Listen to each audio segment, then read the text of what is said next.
हम होंगे हम होंगे हम होंगे कामयाब एक दिन। हम होंगे हम होंगे हम होंगे कामयाब एक दिन। हम होंगे हम होंगे हम होंगे कामयाब एक दिन।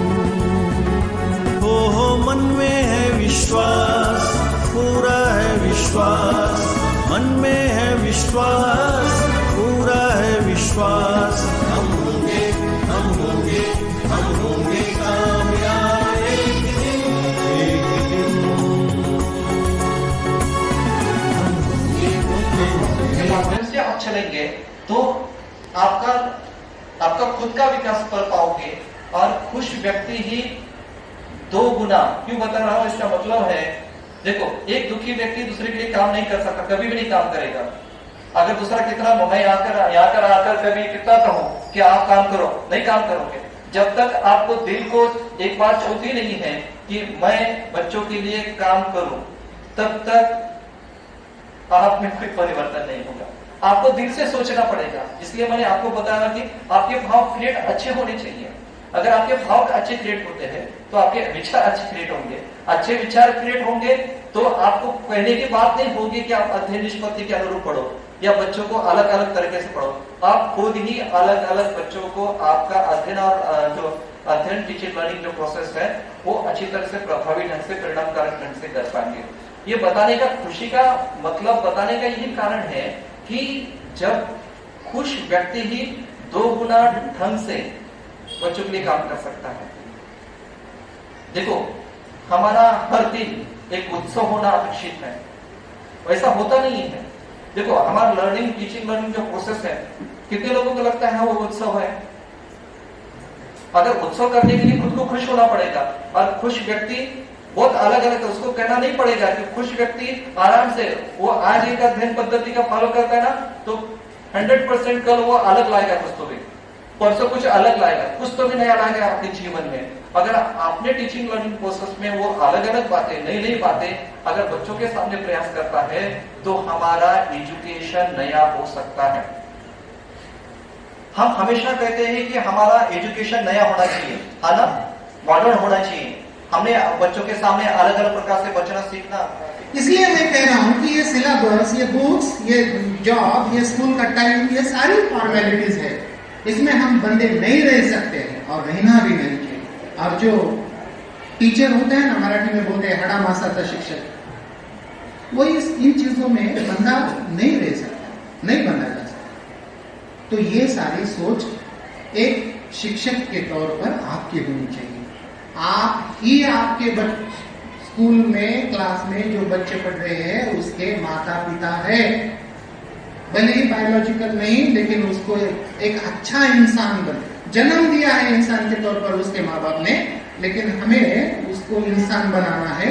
तो उसके लिए टीचर से परे होके हमें उसके माँ बाप के रोल में भी जाना होगा और उस बच्चे के हित के बारे में सोचना होगा।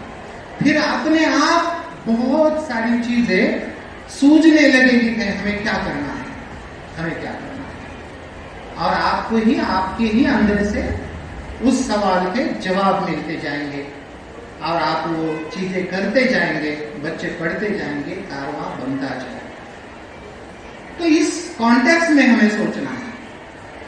हर महीने में शिक्षा परिषद हम क्यों लेते हैं कि आखिर ये सारी चीजें अपनी जगह उसकी अहमियत है, लेकिन फिर भी हम एक दुनिया की नजर में एक टीचर है, एक जॉब है, हमारी कुछ फॉर्मेलिटीज तय हुई है, कुछ गवर्नमेंट ने तय किया है, ये सिस्टम है। सारी चीजें वेग तो नहीं चल सकती, सिस्टम में रहना है, सिस्टम को आगे बढ़ाना है, तो हमें उस सिस्टम को भी समझना होता है। तो एक सिस्टम को समझने के तौर पर ये सारी हमारा स्कूल टाइम है, ये सिलेबस है, बुक्स है, ये लर्निंग आउटकम्स है, मेथोडोलॉजी है, ये सारी चीजें करते करते उसके आगे जो बचता है वो हमारा खुद का होता है। उसके आगे जो शुरू होता है वो हमारा खुद का होता है, और वो आगे जो होता है वही इन चीजों को आगे लेकर जा सकता है। इसलिए ये फॉर्मेलिटीज, कुछ अपडेट्स होते हैं गवर्नमेंट की तरफ से, कुछ चीजें होती हैं जो टाइम पे हमें पता होनी चाहिए, ये सारी चीजें आपको पता हो जाए, आप में से ही कुछ टीचर सामने आके कुछ बहुत बढ़िया अध्यापन जो उन्होंने सोचा, जो उन्होंने किया है, वो आपके सामने रख पाए। हो सकता है कि वो आपसे बेहतर हो सकता है कि उससे बेहतर आप करते हो, उससे आपको मोटिवेशन मिले कि इससे बेहतर तो मैं करता हूँ, अगली बार मैं अपना यहाँ प्रेजेंट करूंगा। यही उद्देश्य शिक्षा परिषद का है। जब एक छत के नीचे एक से ज्यादा इंसान आते हैं ना, तो एक दूसरे में, हम मराठी में कहते हैं कि ऋणा में बंधाच्या गाठी बांध जाता था।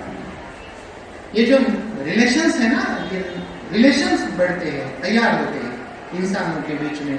तो ये पूरे कार्ड बच्चों को दिखाना है। Show all the word cards from the set of chain, focus on the initial and the last letter of the word and demonstrate how to build the word chain. पहले हमको बच्चों को करके बताना है कि वर्ड का चेन कैसे बनता है, और फिर उसके बाद सेट ऑफ वर्ड्स स्टूडेंट्स को दे देना है, और वो फिर हमको वर्ड चेन बनाकर दिखाएंगे ग्रुप्स में। एक एग्जांपल यहाँ पर करते हैं हम। किटन, अब इसका लास्ट लेटर है एन। इस तरह से फिर एन से बच्चे जो है वो निकालेंगे। हम जब बच्चों को बता देंगे कि ये इस तरह से करना है, तो बच्चे हमको एन से निकाल कर दिखाएंगे। जैसे ये हो गया नेक्स्ट। नेक्स्ट के बाद लास्ट में आया है इसके टी, तो टी से यहाँ पर एक लेटर वर्ड है पावेल। इसी तरह से बच्चे पूरी तरह से करते जाएंगे, और लास्ट में जब तक एक ऐसा हमको वर्ड नहीं मिलता है जिसके लास्ट में एच हो, जो कि हमने पहले निकाला था हिस्ट्री, तो लास्ट में एच वाला हमको लेटर आए, तब तक के लिए उसको खेलते रहना है, और बच्चे भी खेलेंगे। फिर एच आने के बाद हिस्ट्री फिर से, और इस तरह से गोल चेन बन जाएंगे। इस तरह से वर्ड चेन का इस्तेमाल करके हम बच्चों की वोकैबुलरी डेवलप कर सकते हैं। ये हमारा वोकैबुलरी डेवलपमेंट सेक्शन चल रहा है, तो इसी तौर पे हम पूरे बच्चों के साथ इसको और इंटरेक्शन के तौर पे किस तरह से कर सकते हैं। आपके पास और अच्छे आइडियाज होंगे इससे करने के लिए, तो आप इसके लिए इस्तेमाल करके अपनी क्लास में कर सकते हैं। इसके बाद है सिंगुलर और plural words. Singular plural words के लिए भी हमारे पास कार्ड दिए हुए हैं यहाँ पर, और इसमें भी हमारे एक्शन वर्ड्स की तरह जिक्सॉ है कि मैच होने तक वो मिलेगा नहीं, जुड़ेगा नहीं। जैसे यहाँ पर एप्पल का दिया हुआ cards pronounce by the student. अब ये जितने भी सिंगुलर प्लूरल्स के कार्ड्स है आपके पास, सब बच्चों से प्रोनाउंस करके लेना है, उनसे तलफ्फुज़ उसका पूरी तरह से सही करवा कर लेना है। अगर बच्चा चूकता है तो हम उसको सही करवाएंगे। फिर demonstrate how to match singular and plural cards. जिस तरह से अभी हमने देखा कि किस तरह से मिला रहे हैं, बच्चों को मिलाकर दिखाएंगे पहले कि कार्ड्स किस तरह से मिलाए जाते हैं। उसके बाद फिर सबको मिक्स करेंगे और बच्चों को देंगे। Mingle all word cards having singular and plural forms. Ask student to match singular plural words with their corresponding plural words. Help learners to categorise the pairs of singular plural forms. अब फिर इसके अंदर उसको categorise करने के लिए कहेंगे। जैसे हम कहते हैं कि वाहिद अलग कीजिए, जमा अलग कीजिए, सिंगुलर अलग कीजिए, प्लूरल अलग कीजिए। इससे ज्यादा नहीं है। अगर आप 3 को शुमार करना चाहे तो शुमार नहीं कर सकते, 2 को शुमार कर सकते। तकरीबन 22-25 है तो 2 लेटर वर्ड्स बनते हैं इंग्लिश में, अल्फाबेट और ये जो आ गए। उसके बाद जब आप तो साउंड्स के ऊपर आते हैं तो एक आवाज आपको एक लफ्ज जब बनता तो वो 2 लेटर वर्ड आपकी बहुत ज्यादा मदद करता है। जैसा कि यहाँ पर ही लिखा हुआ है, इसको आप आर लगा दो। यहाँ पर इट लिखा हुआ है, आप इसको एच लगा दो।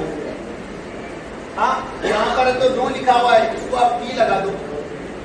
इस तरह से जब है तो अल्फाज के साथ, लफ्जों के साथ आप खेलेंगे तो बहुत अच्छे, बच्चों को मजा आएगा। जब आप अल्फाबेट्स कर लेंगे, 2 लेटर वर्ड्स कर लेंगे, 3 लेटर में आपको और ज्यादा मजा आता बच्चों को, क्योंकि अल्फाज बहुत ज्यादा बनते। अब आप सहारा लीजिए राइमिंग वर्ड्स का। ऐसे अल्फाज जो एक जैसी आवाजें रखते हैं।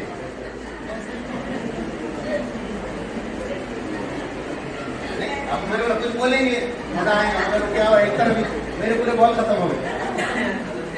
ये देखिए, एक लफ्ज है, बच्चे ने अल्फाबेट पढ़ लिया और उसके बाद उसने कहा AN एंड, ये AN एन आ गया। अब क्या करो, उसको है तो छोड़ दो अल्फाबेट्स के ऊपर, ए के साथ एन आता है नहीं लगा, तो बी के साथ लगा BAN ban, CAN can, DAN Dan, लगा उसको।